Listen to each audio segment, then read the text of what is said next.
Hello, AP World History students, and welcome to the third and final installment of Chapter 35. Now, remember, this chapter is all about the inter-warriors and things that are going on in parts of the world between the wars that weren't necessarily involved so much directly in the Great War. So in Latin America, we are especially seeing a reaction against U.S. influence, especially something that was a form of economic imperialism. People, university students, etc., were exploring alternate political ideologies, including Marxism and communism. And this is really in response to the thought that maybe capitalism and imperialism, while they might be working for the US or for Europe, they weren't working out so well for Latin Americans and their interests. Fidel Castro, who is pictured here, will become a huge figure in the 20th century, even in relations with the United States. And he was a communist, would become the communist leader of Cuba.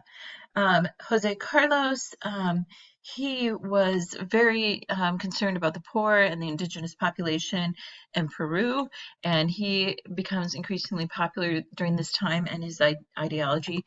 And then an artist named Diego Rivera created several murals that were inspired by Mexican history and also by neocolonialism that was occurring or economic imperialism that was occurring in Latin America. There is another artist named Orozco. If you want to look up his paintings, they also are really cool. They cover the whole of Mexican history. Actually, I'll try to put a link on our Schoology page for his paintings because I think they're really, really interesting.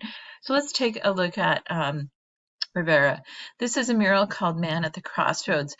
Now, perhaps you can or cannot recognize the man in the middle there, but that is Lenin.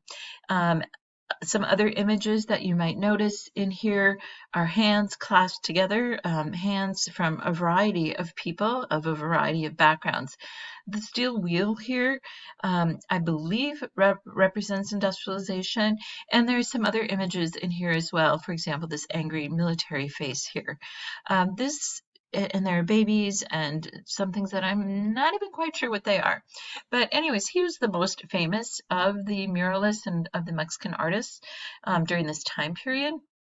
He studied both European art and Mexican, as well as pre-Columbian art. That means artwork done by before 1492. And he blended both his political and artistic visions into numerous murals. And another example of this is one titled Imperialism. This one is just full of symbolism. If you look if you divide this particular mural into 4 parts, it is amazing the number of symbols that you will see in this particular mural. It really illustrates economic interference by the U.S. We have Standard Oil Company here. We have the United Fruit Company here. We've got the New York Stock Exchange here. Now, up here, you might notice that there are people hanging off of the what looks like telephone poles. And here's a horse. There are guns here. So there is just a whole lot in this picture. In the right corner here is Augustin Caesar Sanguino, who is considered to be a martyr, and he opposed U.S. intervention in Nicaragua, which we'll talk about on another slide. So again, United States have economic domination in Latin America. They have huge foreign investments and the export of numerous raw materials. So they call this neocolonialism.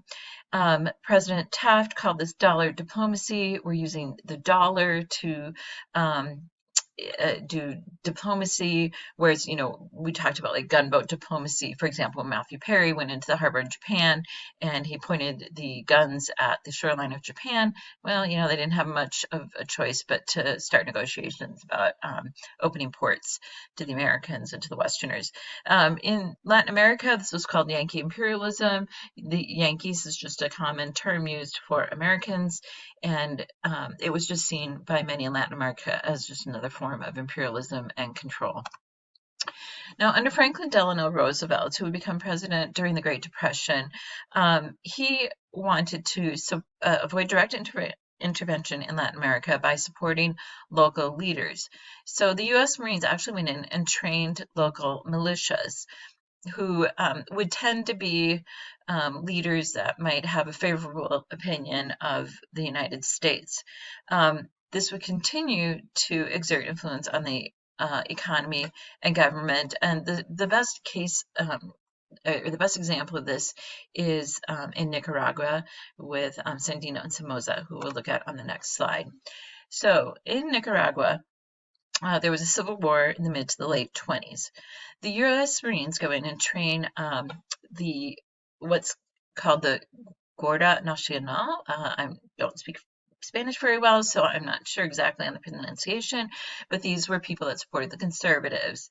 So remember, the conservatives are not looking for radical change. They're not the ones that are exploring the ideas of communism. And the U.S. would support or supervise elections, bringing Juan Batista Sacasa into power. Somoza Garcia was commander of the National Guard. The opposition leader, named Sandino, was killed by the Guard in 1934. So Sandino wanted a more radical change in Nicaragua.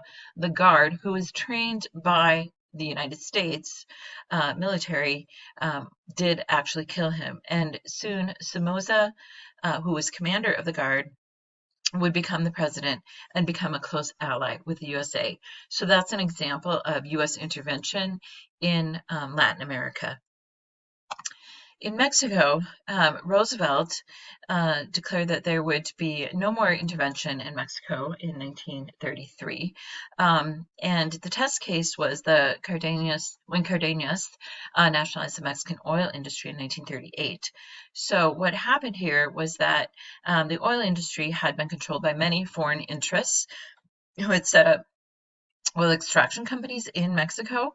And Cardenas and the oil workers were not happy with the conditions of working in the oil industry, and so Cardenas makes this proclamation that the oil industry is going to come under the control of the government, not of these foreign investors and foreign companies.